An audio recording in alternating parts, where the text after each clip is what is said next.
पिंकू अपने मम्मी से रोते हुए कहता है, माँ मुझे बहुत भूख लगी है, तुमने सुबह से कुछ खाने को नहीं दिया, मुझे चक्कर आ रही है। पिंकू की मम्मी कहती है, बेटा मैं तुम्हारे लिए कुछ खाने को लाती हूँ। तुम्हारी मम्मी के पास बहुत पैसे हैं, पर असलियत में उसके पास एक भी रुपया नहीं था। माँ अपने पड़ोसी के घर आती है, डोरबेल बजाती है। एक आदमी बाहर आता है। माँ उससे मदद मांगती है, साहब मेरा बेटा पिंकू बहुत भूखा है, मुझे थोड़ा खाना मिल जाता तो आपका बहुत भला होता। वे आदमी कहने लगता है, चल निकल यहाँ से, अभी तक खाना नहीं बना मेरे घर पे और तू मुंह उठा के मांगने आ गई। ऐसा कहकर वह आदमी चला गया। माँ जब खिड़की से झांकती है तो देखती है कि वही आदमी मजे से खाना खा रहा है। उसने माँ से झूठ कहा था। इसके बाद माँ कहीं और जाने लगती है।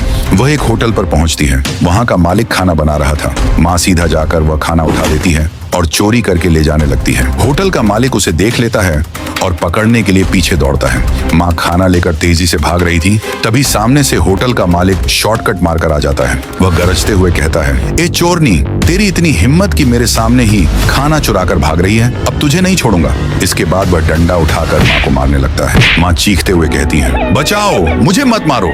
यही आवाज पास के स्कूल तक पहुंचती है। वहाँ के टीचर राय स्टार बाहर आते हैं। वह देखते हैं कि होटल वाला माँ को मार रहा है। राय स्टार आगे बढ़कर पूछते हैं, अरे भाई इन्हें क्यों मार रहे हो, इन्होंने क्या किया है? होटल का मालिक गुस्से में बोलता है, अरे यही भिखारियों के चोंचले हैं, मेरे होटल से खाना चुराकर भाग रही थी, खाना क्या मुफ्त में आता है? ये सुनकर राय स्टार को बहुत बुरा लगता है। कुछ देर बाद राय स्टार उस माँ के घर पहुँचते हैं। वह दरवाजे से छुपकर देखते हैं। अंदर पिंकू अपनी मम्मी से रोते हुए कह रहा था, माँ कुछ खाने के लिए नहीं लाई क्या?